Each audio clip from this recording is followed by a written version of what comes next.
Hello and welcome back to StarCraft. I've been laddering, yes, it's amazing, I really have. I haven't played very many games, but I'm trying to get a few more in. And I don't know, for some reason today I only played against Protoss. 3 or 4 Protoss in a row, and that's just terrible. So here we've got, I suppose that's Shredder. I guess one could say it like that. Shredder the Protoss. One little thing I should mention here is I actually started... I used to, if you watched my previous videos, you would have noticed that I used to split my drones before building the drone, before queuing it up at the hatchery. And now I've started practicing rather just building the drone first and then splitting, because I can tell you why.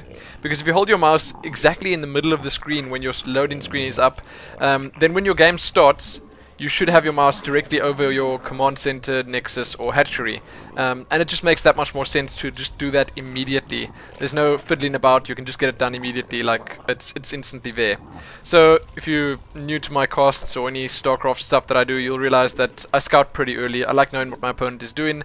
And I should tell you that going into this, I was cheesed a lot recently on the ladder, so I thought to myself, okay, I'm going to try something, I don't know, on the verge of cheesy, something slightly more aggressive at the start. I'll call it aggressive, that's a nice way of saying it. And you can see there that I actually scouted him first spot that I checked, which is very lucky. And I got a bit lucky with his probe here as well. The only time I ever pull any drones off the line to kill probes or any other scouts is if I'm pretty sure I'm going to get it. Now, I realized by looking at the map down there that I actually denied him from putting his gateway down. I don't know if that was intentional from him, maybe he didn't have enough minerals yet, but he was pretty late on that gateway. And I killed his probe, so that's 2 probes down in the first like 2 minutes of the game. That can't be good for the morale in Camp Shredder. So just trying to keep my probe alive, my drone alive as long as possible to get as much scouting information as possible. I didn't see any gases yet. It would have to go down pretty soon, so I thought I'd just try to stay alive a little bit longer, then just see what he was going to go for. But I have to tell you that I had a strat in mind and I was going to stick with it.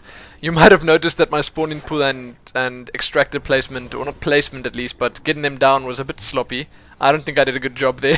It was very hurried and flustered. And I was extremely happy to see the way he was building his wall here. It didn't seem like a very solid wall to me at all. I didn't know what he was going to do next. I knew the core was coming down soon. But again, this guy was just clowning around. I don't know if he maybe wasn't watching. I checked afterwards. He's in fact a Diamond League player. So I don't know who they let into the Diamond League nowadays, but it's not looking pretty right here. Sorry, Shredder, if you're watching this. So I was going to go for... You'll realize that in just a second. Oh, it's the Roach Warren. I was going to go for a 3 Roach rush. So 3 Roach Speedlings. What you do is you get that 100 gas for that metabolic boost. You get it down as soon as you possibly can. And as soon as your queen has been queued up, then you can get that Roach Warren down. I was trying to deny his scout in here, but as you'll see in just a second, he does in fact scout the Roach Warren. Not a problem. So sure, some people would have said it would probably be better to cancel it there, maybe throw down that fast expansion instead, and that might have worked. I didn't really have a read on what he was doing. I didn't scout very much. I didn't scout at all, actually, after that first little drone that I had in his base, in and around his base. I had a good look around at that drone, but I didn't see if he threw down another gas. I wasn't looking at his ramp. I should have been looking at his ramp. Those 2 Zerglings that were on my ramp at the moment, they could have been at his ramp already and just poking away there to see what was going on.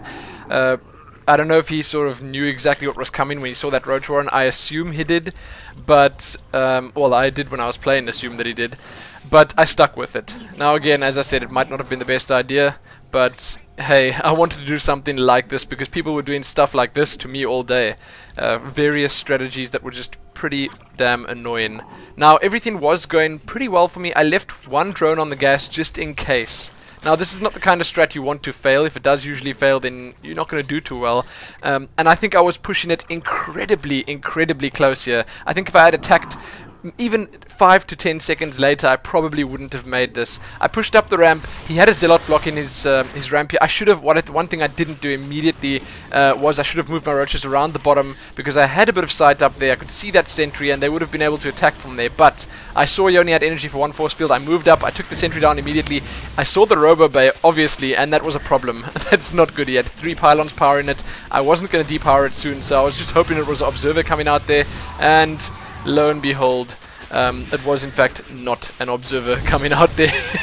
He did in fact go for that Immortal, and that would have killed my Roach Rush if I had waited a little bit longer. Luckily, I had kept my, I want to say macro, but I kept those Zerglings coming. The Roaches did the damage they needed to do. I got up his ramp, and I gotta say I got lucky. Okay, my execution of the strat wasn't flawless, it wasn't perfect, but it's something that I feel it's a pretty good thing to know. If you guys didn't check it out already, you can check my 1-minute guide on the 3-Roach Rush out, because it's a very good strategy to use, or as I was saying, a good one to at least have in your arsenal for when you want to be a little bit cheesy. So that was one of my ladder games, at least for the day. I'm going to upload another one very soon, another slightly more creative one, I'll call it that. But keep checking back here soon for more. I hope you guys are enjoying the whole point of view thing, so you can actually see my mouse movements. I think at the end there I did pretty good. My control was decent.